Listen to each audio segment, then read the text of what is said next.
Hello दोस्त, अगर आप लोग इग्नू से ग्रेजुएशन कर रहे हो तो आप लोगों का एक पेपर होगा BEVAE 181 जो कि फर्स्ट ईयर में आपका होता है और ये ऑब्जेक्टिव होता है OMR पे होता है। तो बहुत सारे लोगों को प्रॉब्लम होता है इस पेपर में कि कैसे पास करें, क्योंकि यहाँ 50 क्वेश्चन होता है और 50 मार्क्स का आता है। तो यहाँ एक क्वेश्चन अगर सही करोगे तो आपको 1 नंबर मिलने वाला है और ये ऑब्जेक्टिव होता है, तो बहुत सारे लोगों को प्रॉब्लम होता है। तो आज के इस वीडियो में हम आपको बहुत अच्छे से बता देंगे कि आप इस पेपर को कैसे पास कर सकते हो और क्या क्या क्वेश्चन पूछा जाता है, कहाँ से क्वेश्चन पूछा जाता है, और हम कुछ पहले का क्वेश्चन भी दिखाएंगे कि ऐसे ऐसे क्वेश्चन पूछा जाता है तो आप इसको कैसे पढ़ सकते हैं और कैसे आसानी से कम टाइम में पढ़ सकते हैं। तो चलिए एक एक करके हम सारी चीज़ों को बता देते हैं। उससे पहले अगर आप हमारे चैनल पर नए हो तो सब्सक्राइब ज़रूर कीजिएगा। तो देखिए, जैसा कि यहाँ पे दिया गया है कि इसमें 4 ब्लॉक होता है। तो देखिए, हम एक ब्लॉक का आपको बताएंगे, क्योंकि चारों ब्लॉक का बताएंगे तो बहुत टाइम लग जाएगा, और एक ब्लॉक का आप जान जाओगे ना तो चारों ब्लॉक आप खुद से ही पढ़ लोगे, तो कोई भी दिक्कत नहीं होगा। एक ब्लॉक जैसे हम बता रहे हैं वैसे ही आप चारों ब्लॉक को पढ़ सकते हैं। तो देखिए, एक ब्लॉक में 3 यूनिट दिया गया है, पहले ब्लॉक में 3 यूनिट दिया गया है, तो हम तीनों में से कुछ कुछ चीज़ें आपको बताने वाले हैं। तो देखिए, यहाँ से आप मेन मेन चीज़ों को बस उठा लीजिएगा। अगर आपके पास टाइम है तो आप सब कुछ पढ़ सकते हैं। तो जैसे कि हम कुछ कुछ चीज़ आसान चीज़ से शुरू कर रहे हैं। तो जैसे सबसे पहले आप देखिए, यहाँ पे दिया गया है जैविक घटक, अजैविक घटक। तो देखिए, इसमें से क्वेश्चन ऐसे पूछा जा सकता है कि इनमें से कौन जैविक है या इनमें से कौन अजैविक है। तो क्वेश्चन ऐसा ही पूछा जाएगा और ऑप्शन में जैविक अजैविक दिया जाएगा, तो आप उसमें से चुन के टिक लगा सकते हो। तो ये सब कुछ कुछ मेन मेन चीज़ है, उसको आप पढ़ लीजिएगा। बाकी देखिए, ये सब भी पढ़ लीजिएगा अगर आपके पास टाइम है तो। अगर टाइम कम है और आपको थोड़े में पास करना है तो देखिए, हम आपको बता रहे हैं कैसे पढ़ना है। देखिए, ये कितना इंपॉर्टेंट चीज़ है। प्राकृतिक पर्यावरण, मानव संशोधित पर्यावरण, मानव निर्मित पर्यावरण जो होता है ना, तो आप इसको देखिएगा। इसमें से पूछा ऐसे जाता है ना कि इनमें से कौन मानव निर्मित पर्यावरण है, और इसमें ऑप्शन दिया जाएगा। तो आपको मानव निर्मित कौन सा होता है, तो उद्योग होता है, शहर होता है, कस्बा होता है। तो इन सबको आप टिक लगा सकते हैं जो भी आपके ऑप्शन में दिया जाए। या फिर पूछा जाएगा इनमें से प्राकृतिक पर्यावरण कौन सा है, तो आप प्राकृतिक, मानव निर्मित, ये सब पर्यावरण के बारे में पढ़ लीजिएगा। देखिए, इतना ही होता है, ज़्यादा कुछ होता नहीं है, बुक से ही पूछा जाता है। तो आप इनमें से देख लीजिएगा तो आपका हो जाएगा, एक आध क्वेश्चन इससे बनता है। और ये सब भी इनमें से कुछ कुछ मेन मेन चीज़ को उठा लीजिएगा, जैसे कि हम आपको दिखाने वाले हैं। तो जैसे कि देखिए, ये जो है ना निश्चयवाद, तो ये बहुत ज़्यादा इंपॉर्टेंट नहीं है, लेकिन इस टाइप का जो टॉपिक होता है ना और भी चैप्टर में, वो काफ़ी इंपॉर्टेंट होता है। तो वहाँ से निकाल लीजिएगा ये सब चीज़ें। देखिए, यहाँ पे लिखा गया है, यह संकल्पना जर्मनी के भूगोलविद फ्रेडरिक रेजेल द्वारा विकसित की गई है। तो देखिए, ऐसा ही क्वेश्चन पूछा जाता है कि ये किसके द्वारा विकसित की गई है, या ये चीज़ किसके द्वारा बनाया गया है, या इसके कौन अध्यक्ष थे। तो इस टाइप का नाम को भी आपको याद रखना है कि कौन कौन लोग क्या क्या किए थे। तो मेन मेन इंपॉर्टेंट को याद रखना है, ये जैसे कि उतना इंपॉर्टेंट नहीं लग रहा है हमको। तो देखिए, इसको भी आप ध्यान से देखिए। जो क्वेश्चन दिया जाएगा ना ऑब्जेक्टिव टाइप का, या फिर जिसमें आपको फिल करना हो, fill in the blanks type का जो क्वेश्चन होगा, उसको भी आप पढ़ लीजिएगा, वो भी पूछा जा सकता है। और देखिए, इंपॉर्टेंट से आपको हम एक चीज़ दिखा रहे हैं, इनमें से 2 क्वेश्चन काफ़ी ज़्यादा इंपॉर्टेंट है, इस टॉपिक से ये पूछा जा सकता है। जैसे कि आप देख सकते हैं कि सतत विकास की संकल्पना को आवर कॉमन फ्यूचर नामक शीर्षक की रिपोर्ट में मतलब परिभाषित किया गया था। तो इसको आप देख सकते हैं। तो ऐसे क्वेश्चन पूछा जाएगा ना इससे, आवर कॉमन फ्यूचर जो है ये रिपोर्ट किसके द्वारा दिया गया था। तो देखिए, यहाँ पे लिखा गया है, यह report world commission on environment and development द्वारा दिया गया था।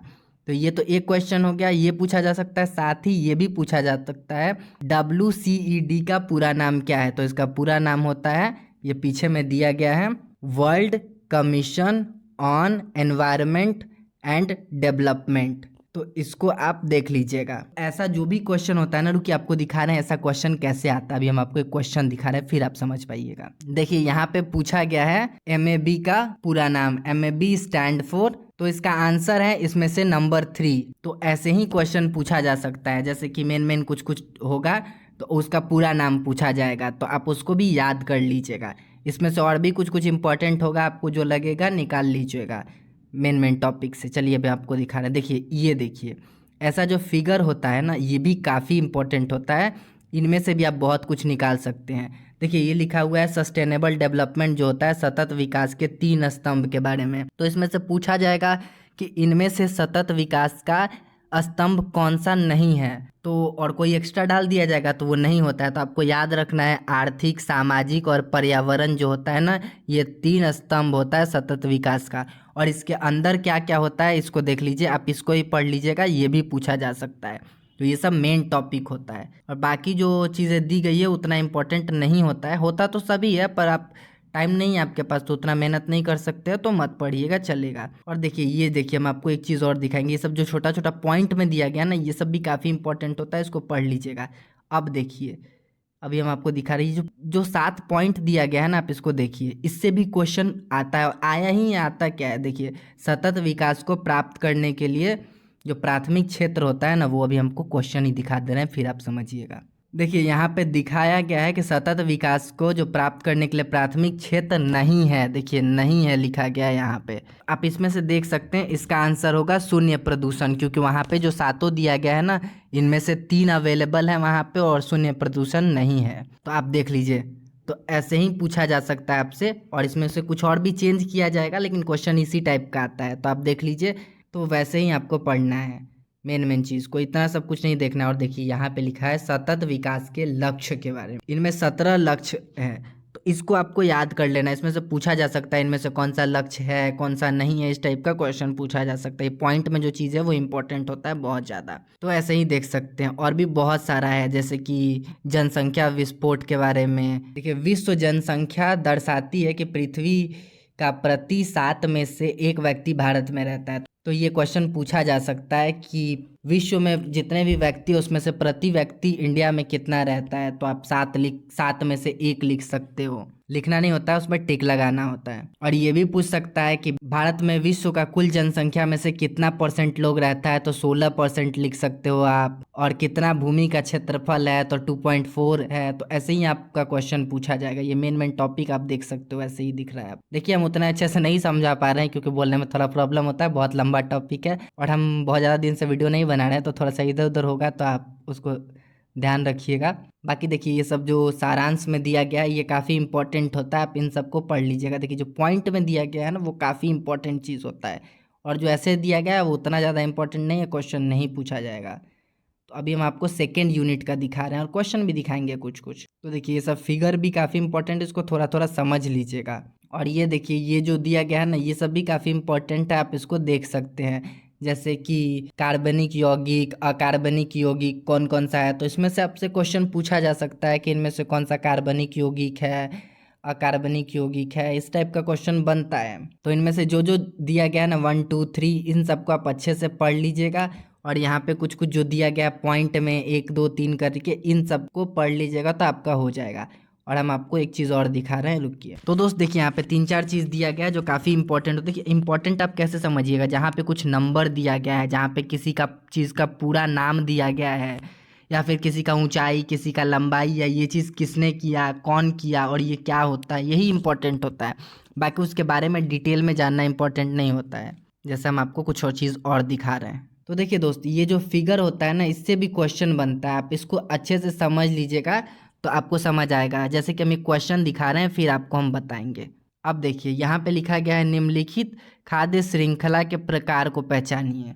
यहाँ पे बकरी लिखा गया है, सूत्रकृमि लिखा गया है, मृतपोषी जीवाणु लिखा गया है। तो आप इसको देखिए, यहाँ पे और 4 ऑप्शन दिया गया था, इनमें से कौन सा है, तो हम आपको अभी दिखा रहे हैं इनमें से कौन सा होगा। अब देखिए आहार श्रृंखला जो दिया गया है ना, ये कितने प्रकार का होता है, तो ये 3 टाइप का होता है। तीनों का आप देखिएगा ना, तो पहले में दिया गया है चराई आहार श्रृंखला, तो इसमें देखिए घास, टिड्डी, मेढक, तो ये तो नहीं होगा। ये देखिए दूसरा दिया गया है, और हम आपको दिखा रहे हैं तीसरा। ये देखिए परजीव आहार श्रृंखला, ये तीसरे नंबर पे है।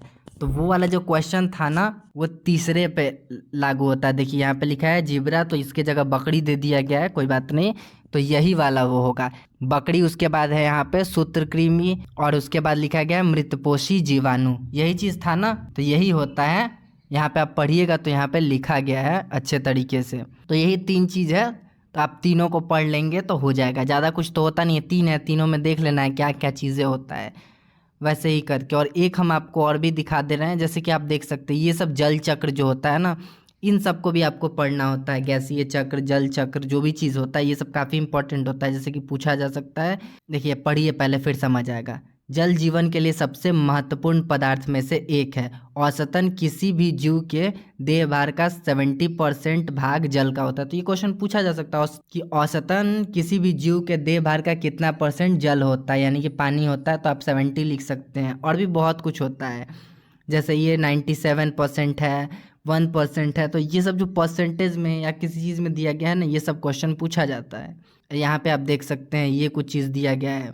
देखिए, जीव द्रव्य जो जीवन का भौतिक आधार है 90 to 95% जल का बना होता है। ये क्वेश्चन पूछा जा सकता है। मानव रुधिर में 90% जल होता है। ये सब काफ़ी इंपॉर्टेंट चीज़ होता है, जो डब्बे उब्बे में बना के दिया गया है, तो ऐसे पढ़ सकते हो। और एक क्वेश्चन और दिखा रहे हैं जो कि पूछा गया है, आप ये सब भी पढ़ लीजिएगा इसमें। जैसे कि डीएनए के बारे में दिया गया है, ये सब काफ़ी इंपॉर्टेंट होता है। इसका पूरा नाम पूछ सकता है, और कहीं कहीं जो जो चीज़ दिया गया है ना कुछ कुछ इंपॉर्टेंट, उसका पूरा नाम पढ़ सकते हैं। जैसे कि आपसे पूछा जा सकता है कैल्शियम कार्बोनेट का फॉर्मूला क्या होता है, ये सब पूछा जा सकता है। जो चीज़ इसमें दिया गया ना मेन मेन चीज़, उससे पूछा जा सकता है आपसे क्वेश्चन। और देखिए, ऑब्जेक्टिव क्वेश्चन भी कुछ दिया जाता है, तो आप इसको भी पढ़ लीजिएगा यहाँ पे जो दिया गया है। हम बहुत ज़्यादा चीज़ नहीं बता रहे हैं कि करके, नहीं तो बहुत ज़्यादा लंबा हो जाएगा। अभी हम आपको एक चीज़ दिखा रहे हैं जो कि क्वेश्चन पूछा जा गया है, उसके बाद हम इसको ख़त्म कर देंगे वीडियो को। आप ऐसे ही पढ़ लीजिएगा।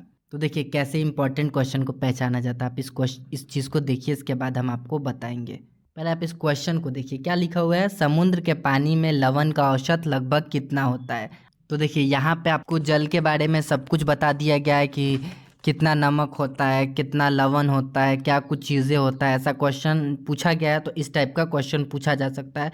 और देखिए जलीय जीव के बारे में भी दिया गया है, तो आप इंपॉर्टेंट चीज़ को ऐसे ही पहचान सकते हैं। जो जो चीज़ दिया गया ना, इसके बारे में कुछ कुछ चीज़ पूछा जाएगा, ऊपर ऊपर से ज़्यादा डिटेल में नहीं पूछा जाएगा। और देखिए यहाँ पे आप एक चीज़ देखिए, जो डब्बे में बना बना के लिखा जाता है ना, इनमें से भी कुछ कुछ क्वेश्चन पूछा जाता है, और कुछ इंपॉर्टेंट को पॉइंट में दिया जाता है। जैसे कि आप एक चीज़ ये देखिए यहाँ पे, असम की आंध्र भूमि के लिए खतरे, ये जो दिया गया है ना, इससे भी क्वेश्चन बन सकता है। असम की सभी आंध्र भूमियों में लगभग 40% खतरे में है।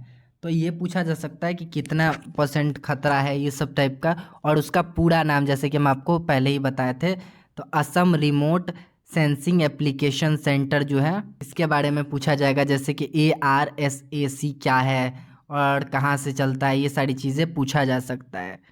तो ऐसे ही क्वेश्चन आता है, तो आप इन मेन मेन टॉपिक्स को पढ़िएगा ना, तो आपका क्लियर हो जाएगा। और प्रीवियस ईयर क्वेश्चन काफ़ी इंपॉर्टेंट है, तो आप उसको अच्छे से पढ़ लीजिएगा। तो उम्मीद करते हैं कि आपको ये वीडियो पसंद आया होगा। और वीडियो बहुत लंबा हो चुका है ऑलरेडी, इससे ज़्यादा लंबा नहीं कर सकते हैं। तो अगर आपका कोई क्वेश्चन है तो कमेंट सेक्शन में बोल सकते हैं। बाकी आप प्रीवियस ईयर का क्वेश्चन ज़रूर अच्छे से पढ़िएगा, उसका वीडियो चैनल पे है। 3 पेपर है प्रीवियस ईयर का एक ही वीडियो में, तो आप उसको देख सकते हो। चलिए मिलते हैं नेक्स्ट वीडियो में।